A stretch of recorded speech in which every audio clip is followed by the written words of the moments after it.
तो राधे राधे साथियों, और ये हमारी वीकली करंट अफेयर्स की क्लास है। कौन सा महीना? अप्रैल महीना।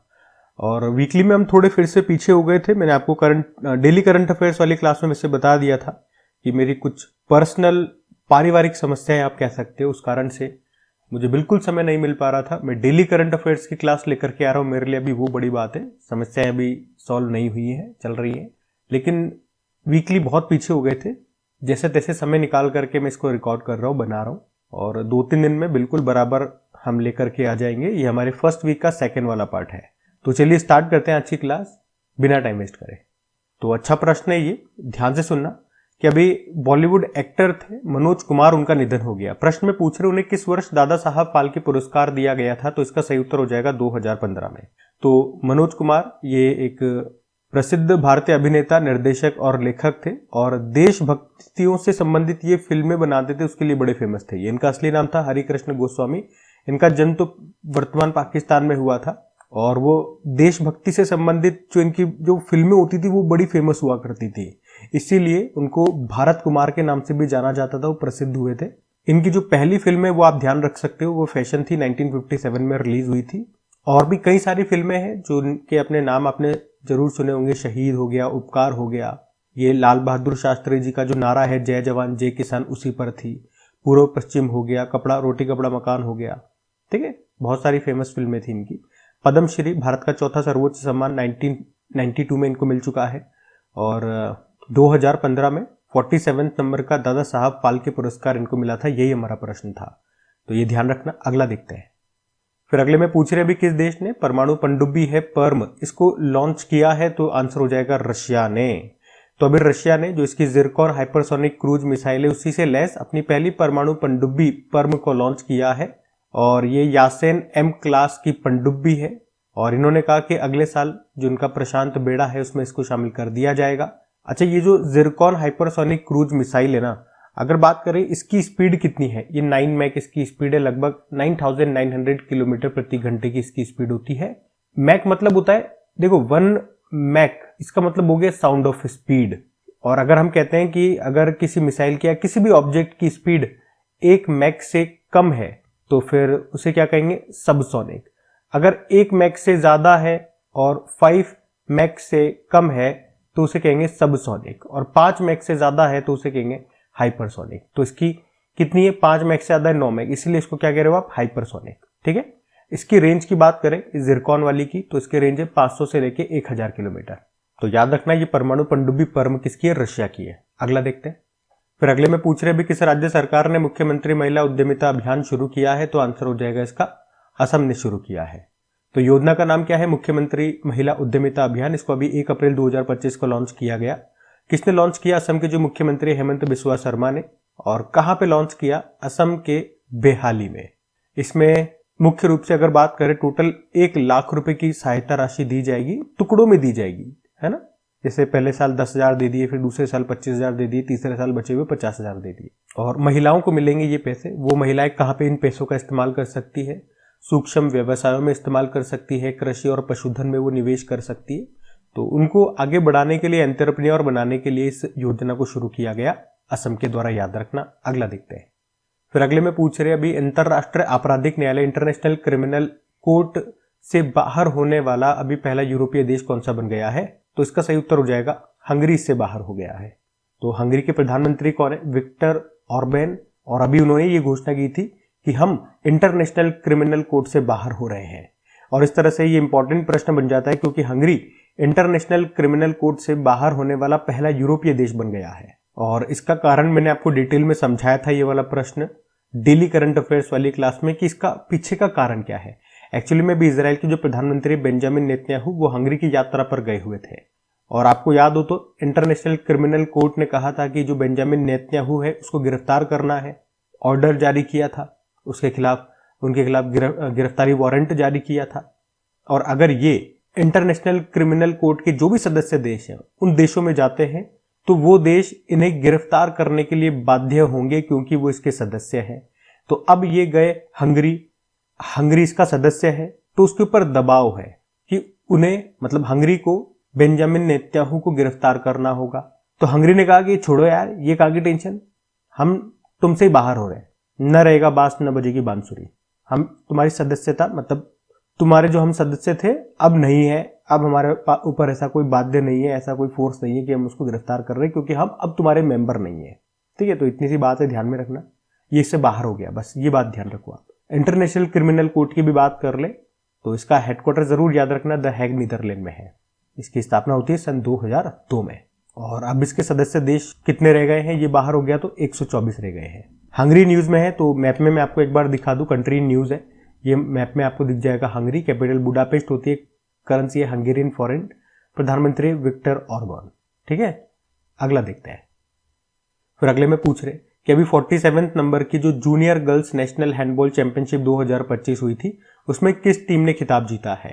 तो सही उत्तर हो जाएगा उत्तर प्रदेश विजेता रहा। हम बात कर रहे हैं 47वें नंबर की, अभी जो junior girls national handball championship हुई थी और कहां पे हुई थी? लखनऊ यूपी में। पहले स्थान पे उत्तर प्रदेश रहा, दूसरे पे हिमाचल प्रदेश और तीसरे पे राजस्थान रहा है। ठीक है, इतना सा ये करंट की न्यूज है, इसको ध्यान में रखना। हम अगला देखते हैं। फिर अगले में पूछ रहे कि माधवपुर मेला का आयोजन ये किस राज्य में किया गया? ये माधवपुर मेला कहां पे लगता है? तो याद रखना ये गुजरात में लगता है। इंपॉर्टेंट प्रश्न है ये। गुजरात के पोरबंदर में इसका आयोजन किया गया माधवपुर मेला का। ये मेला भगवान श्री कृष्ण और रुक्मणी के विवाह की स्मृति में याद में मनाया जाता है। ठीक है, तो सिंपल सा आप याद रखो माधवपुर मेला। ये प्रश्न 2 बार एग्जाम में आ चुका है जितना मुझे पता है। देखो, एक तो एसएससी सीजीएल में पूछा गया था, माधवपुर मेला पूछा ना, इसी तरह से एक बार और ये अभी 2020 में ही पूछा गया था, गुजरात का माधवपुर मेला किसकी याद में मनाया जाता है। अच्छा, इस बार प्रश्न है किसकी याद में? पहले वाले में कहां मनाया जाता है? याद में, तो हमने कहा भगवान कृष्ण और माता रुक्मणी। अगला देखते हैं। फिर अगले में पूछ रहे भी केंद्र सरकार ने एंटी रेबीज और एंटी स्नेक वेनम स्टॉक की निगरानी के लिए भी कौन सा पोर्टल लॉन्च किया है? तो इसका सही उत्तर हो जाएगा ज़ूविन। ज़ूविन का मतलब हो गया विनिंग ओवर जूनोसिस। तो इसको लॉन्च करने का उद्देश्य की बात करें तो भारत में रेबीज और सांप के काटने से होने वाली मौतों को कम करना है। और कैसे किया जाएगा? मतलब मान लो मैं किसी हॉस्पिटल में गया या कोई भी एक व्यक्ति हॉस्पिटल में गया और उस हॉस्पिटल के पास रेबीज का टीका नहीं है या सांप के काटने पर उसके जहर को रोकने के लिए जो टीका दिया जाता है वो उसके पास नहीं है, तो वो रियल टाइम में उसकी निगरानी कर सकता है कि भैया हमारे पास नहीं है, हमारे आसपास कोई हॉस्पिटल या कोई केंद्र है क्या जहां पर ये टीका रखा हुआ है, तो उसी का पता लगाएगा वो इस पोर्टल से जिसका नाम है ज़ूविन पोर्टल। तो यही कहा है ना कि रियल टाइम में एंटी रेबीज और एंटी स्नेक वेनम के टीके की निगरानी करने के लिए ये पोर्टल लॉन्च किया गया है। अच्छा, ज़ूविन से मिलता जुलता कुछ एक नाम याद आएगा आपको, यूविन। इसको गर्भवती महिलाओं बच्चों को जो टीके लगाए जाते हैं उसके लिए लॉन्च किया गया था और इसी तरह से कोविड के समय आया था कोविन। तो मिलते जुलते नाम है यूविन, कोविन और अब आ गया ज़ूविन, ये ध्यान रखना। अगला देखते हैं। फिर अगले में पूछ रहे हैं अभी केंद्रीय वाणिज्य एवं उद्योग मंत्री जी ने कहां पर स्टार्टअप महाकुंभ को शुरू किया था, उद्घाटन किया था? तो इसका तो सही उत्तर हो जाएगा नई दिल्ली में। और याद रखना है ये भारत के स्टार्टअप इकोसिस्टम को सपोर्ट करने के उद्देश्य से इसका आयोजन किया जाता है, स्टार्टअप महाकुंभ का। अभी इसका आयोजन नई दिल्ली के भारत मंडपम में किया गया था। ये भारत के स्टार्टअप इकोसिस्टम का सबसे बड़ा इवेंट है। ठीक है, स्टार्टअप महाकुंभ कहां पर हुआ? नई दिल्ली में। अगला देखते हैं। फिर अगले में पूछ रहे प्रधानमंत्री नरेंद्र मोदी को किस देश के सर्वोच्च सम्मान जिसको कहते हैं मित्र विभूषण से सम्मानित किया गया? तो सही उत्तर हो जाएगा श्रीलंका। आपको याद होगा हमने पढ़ा भी था कि बैंकॉक में जो अप्रैल की स्टार्टिंग में बिम्स्टेक समिट हुई थी, 6 नंबर की बिम्स्टेक समिट हुई थी थाईलैंड के बैंकॉक में। तो उसे समाप्त करने के बाद प्रधानमंत्री नरेंद्र मोदी थाईलैंड से कहां चले गए? श्रीलंका चले गए। जब वो श्रीलंका गए तो श्रीलंका के कोलंबो में श्रीलंका के जो राष्ट्रपति अनुरा कुमारा दिसानायके, उन्होंने श्रीलंका का जो सर्वोच्च राजकीय सम्मान है जिसे मित्र विभूषण कहते हैं उससे सम्मानित किया प्रधानमंत्री नरेंद्र मोदी को। तो ये भी याद रखने एक अलग से प्रश्न, मित्र विभूषण ये पुरस्कार किसका है? श्रीलंका का है। श्रीलंका का सर्वोच्च नागरिक सम्मान है ये, जो अभी दिया गया किसको? प्रधानमंत्री नरेंद्र मोदी को। ठीक है, तो ये जरूर याद रखना। एग्जामिनर ऐसे भी पूछ सकता है कि भैया मित्र विभूषण ये किस देश का सर्वोच्च नागरिक सम्मान है? तो श्रीलंका आंसर हो जाएगा। इसी तरह से प्रश्न घूम जाते हैं। अब बात श्रीलंका की तो एक बार मैप में जरूर देख लो। ये हमारा प्यारा भारत हो गया और यहाँ पे नीचे आपको श्रीलंका दिख जाएगा जूम में, यहाँ पे मैंने आपको करके बता दिया। 2 कैपिटल है, कमर्शियल कैपिटल कोलंबो हो गई, एडमिनिस्ट्रेटिव कैपिटल है श्री जयवर्धनेपुरम कोट्टे, करेंसी होती है श्रीलंकन रुपी, प्रेसिडेंट है अनुरा कुमारा दिसानायके और प्रधानमंत्री हरिनी अमरसूरिया। ध्यान रखना। ये अगला प्रश्न देखते हैं। फिर अगले में पूछ रहे अभी अप्रैल में ही किस देश ने बिम्स्टेक की अध्यक्षता संभाल ली है? तो सही उत्तर हो जाएगा बांग्लादेश। अभी अभी मैंने आपको बताया बिम्स्टेक की जो अध्यक्षता थी वो किसने की थी, थाईलैंड ने की थी। थाईलैंड के बैंकॉक में हुई थी। कौन से नंबर की बैठक थी, 6 नंबर की। और इस बैठक के समाप्त होने के बाद बिम्स्टेक की जो अध्यक्षता है वो अगले 2 सालों के लिए सौंप दी गई है बांग्लादेश को, कि भैया बांग्लादेश अब आप इसको होस्ट करोगे। ठीक है, तो इतनी सी बात आपको ध्यान रखनी है। बिम्स्टेक बार बार आ रहा है तो एक बार बिम्स्टेक में आपको दिखा देता हूँ, मतलब बता देता हूँ। इसकी फुल फॉर्म देख लो पहले तो। Bay of Bengal initiative for multi sectoral technical and economic cooperation. स्थापना होती है 1997 में। हेडक्वार्टर ढाका में आपको मिल जाएगा। अध्यक्ष है इंद्रमणि पांडे। कौन कौन से इसके सदस्य देश है, बांग्लादेश, भूटान, इंडिया, म्यांमार, नेपाल, श्रीलंका और थाईलैंड। ये ध्यान रखना। अगला देखते हैं। फिर अगले में पूछ रहे भी राष्ट्रीय समुद्री दिवस नेशनल मैरीटाइम डे कब मनाया गया, तो हर साल ये 5 अप्रैल को मनाया जाता है। 5 अप्रैल को ही क्यों, क्योंकि 5 अप्रैल 1919 को पहला भारतीय जहाज जिसका नाम क्या है, एसएस लॉयल्टी, ये मुंबई से लंदन गया था। मुंबई से लंदन की इसने यात्रा की थी और इस तरह से ये पहला भारतीय जहाज बना था एसएस लॉयल्टी। और कब गया था, 5 अप्रैल 1919 में। इसीलिए 5 अप्रैल को ये दिवस हम मनाते हैं, राष्ट्रीय समुद्री दिवस। और वैसे इस दिन वरुण नाम का जो पुरस्कार है ये भी दिया जाता है, उन लोगों को दिया जाता है जिन्होंने भारतीय समुद्री क्षेत्र में उत्कृष्ट योगदान दिया हो। अभी ये दिया गया है, आप मुझे बताइए किसे दिया गया। आगे वो प्रश्न भी मैं आपको कराऊंगा कि वरुण पुरस्कार अभी किसे दिया गया। अच्छा, ये नेशनल मैरीटाइम डे हो गया। इसी तरह से एक वर्ल्ड मैरीटाइम डे भी होता है। और वर्ल्ड मैरीटाइम डे वो कब होता है, तो वो फिक्स नहीं होता एक्चुअली में, वो सितंबर के लास्ट थर्सडे को होता है। तो इस बार अगर आप देखोगे कि 2025 में वो दिवस हम कब मनाएंगे, तो 25 सितंबर को मनाएंगे। ये आप ध्यान रख सकते हो। अगला देखते हैं। फिर अगले में पूछ रहे हैं कि एशियन क्रिकेट काउंसिल का अध्यक्ष किसे नियुक्त किया गया है, तो आंसर हो जाएगा मोहसिन नकवी को बनाया गया।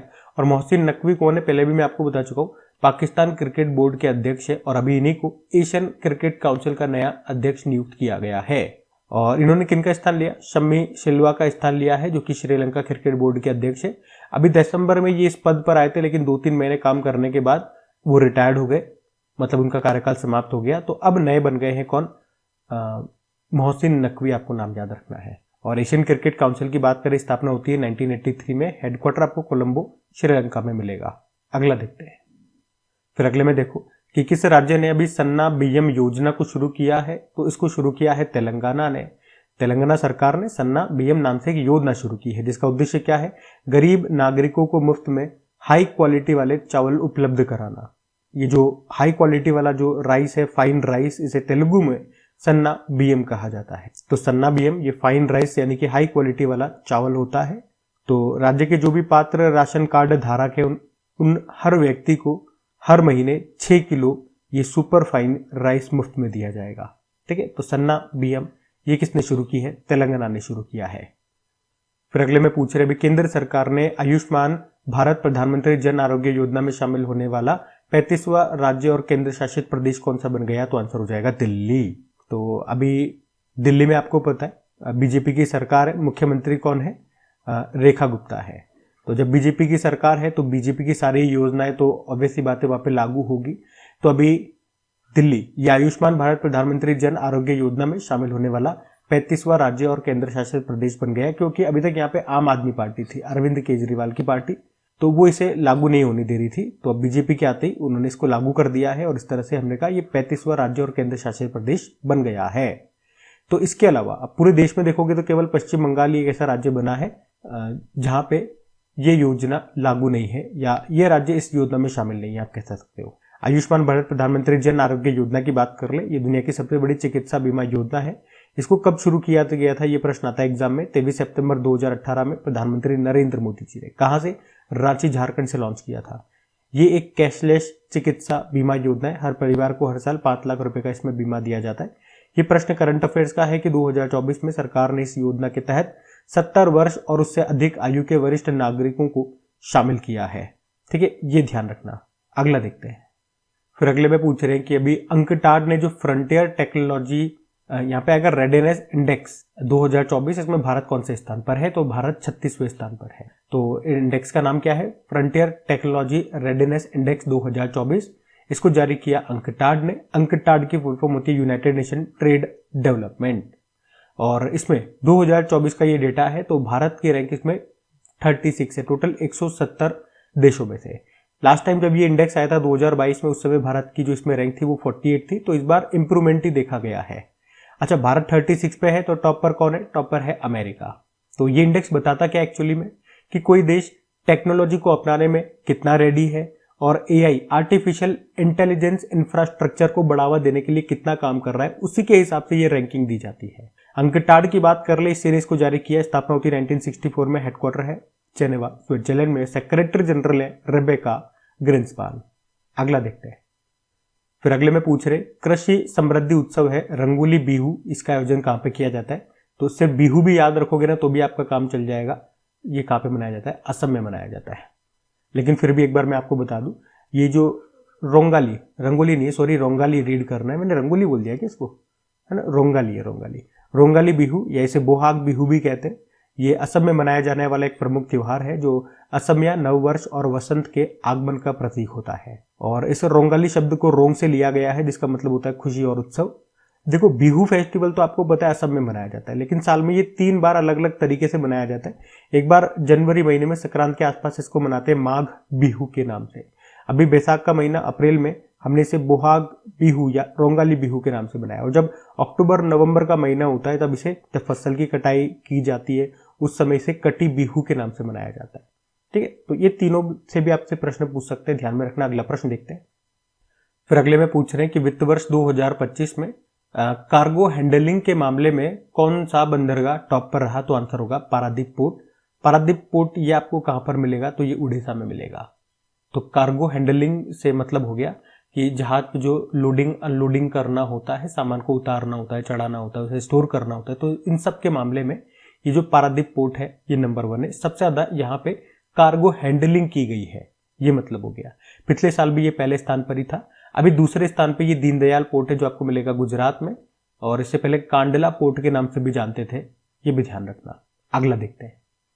फिर अगले में पूछ रहे हैं कि अभी मोदी जी ने किस राज्य में भारत के पहले वर्टिकल लिफ्ट समुद्री पुल, जिसको कहेंगे न्यू पंबन ब्रिज, का उद्घाटन कर दिया? तो ये कर दिया है तमिलनाडु में। तो अभी 6 अप्रैल को ही किया था मोदी जी ने तमिलनाडु में ये नए पंबन ब्रिज का उद्घाटन। और इस तरह से देश का पहला वर्टिकल लिफ्ट समुद्री पुल है, जो कि 100 साल पुराना जो यहाँ पे पंबन ब्रिज हुआ करता था उसको रिप्लेस करेगा। वर्टिकल लिफ्ट का क्या मतलब हो गया? देखो, पहले वाला जो पुल था ना, ये ऐसे मान लो, ये ऐसे समझाता हूं मैं आपको। पहले वाला जो पुल था ये इस तरह से था, ये बीच में से ज्वाइंट था। जब भी कोई जहाज, भाई यहां से ट्रेन को जाना है, निकल जाएगा, और ट्रेन कहां से कहां जाती है ये भी याद रख लो। ये पुल रामेश्वरम द्वीप को मुख्य भूमि पर मंडपम से जोड़ता है। तो ट्रेन को जब इधर से इधर निकलना होता है, इस पे से निकल जाती थी, तब यहां से जहाज आता था समुद्र से, तो ये ऐसे ऊपर हो जाता था, यूं करके यूं करके। जैसे विदेशों में आपने देखा ना, रोड ऊपर हो जाते हैं, बीच में से जहाज निकल जाता है, तो ऐसे ऊपर हो जाता था, जहाज निकल जाता था। लेकिन अभी ये वर्टिकल लिफ्ट वाला, ये ऐसे ऊपर नहीं होता, ये ऐसे वाला है। ठीक है, तो ये पूरा का पूरा जो ये ब्रिज है यही ऊपर हो जाएगा, ये ऐसे दोनों तरफ से ऊपर नहीं होगा, ये पूरा ऊपर हो जाएगा। जब जहाज निकल जाएगा तो वापस ये यहां नीचे आ जाएगा। ठीक है, तो ये ऊपर उठने को ही वर्टिकल कहते हैं, तो इसीलिए इसको वर्टिकल लिफ्ट समुद्री पुल कहा है। ये देश का इस तरह का पहला है। अच्छा, ये पुल की अगर हम टोटल लंबाई की बात करें, पुल की टोटल लंबाई कितनी है? 2.07 किलोमीटर है। बनाने में लागत आई है, कई जगह 500 करोड़ लिखा हुआ है, कई जगह 700 करोड़ लिखा हुआ है। ठीक है, और ये जब ऊंचा होता है ना, ये वर्टिकली जब ये ऊपर हो जाता है पुल जहाज आने पे, तो कितना ऊपर होता है? ये 17 मीटर ऊपर होता है। ठीक है, ये सब ध्यान रखना बातें। अगला देखते हैं। फिर अगले में पूछ रहे हैं कि देश के सबसे बड़े 5.4 गीगावाट का हाईटेक सौर सेल विंड निर्माण प्लांट का उद्घाटन ये कहां पर किया गया? तो ये किया गया है गुजरात में। गुजरात में भी कहां? चीखली, गुजरात में इसका उद्घाटन किया हमारे जो नवीन व नवीकरणीय ऊर्जा मंत्री हैं प्रहलाद जोशी ने। और इसकी कैपेसिटी कितनी है? 5.4 गीगावाट। तो यहाँ पे होगा क्या? यहाँ पे सोलर सेल की मैन्युफैक्चरिंग होगी। सोलर सेल मैन्युफैक्चरिंग प्लांट है ना ये, तो यहीं पे होगा। ठीक है, तो इसको ध्यान रखना, कहाँ पे बना है? गुजरात में। अगला देखते हैं। अच्छा, अगला नहीं है, हमारा सेशन तो यहीं पे एंड होता है, तो इसको यहीं पे समाप्त करते हैं। जल्दी मिलते हैं अगले वाले पार्ट में। एक आध दिन में मैं आपको सारे कवर करवा दूंगा। सेशन अच्छा लगा तो प्लीज वीडियो को लाइक जरूर कर देना, बस इतनी सी रिक्वेस्ट मेरी आपसे है। बाकी चलो आज के लिए इतना ही। राधे राधे।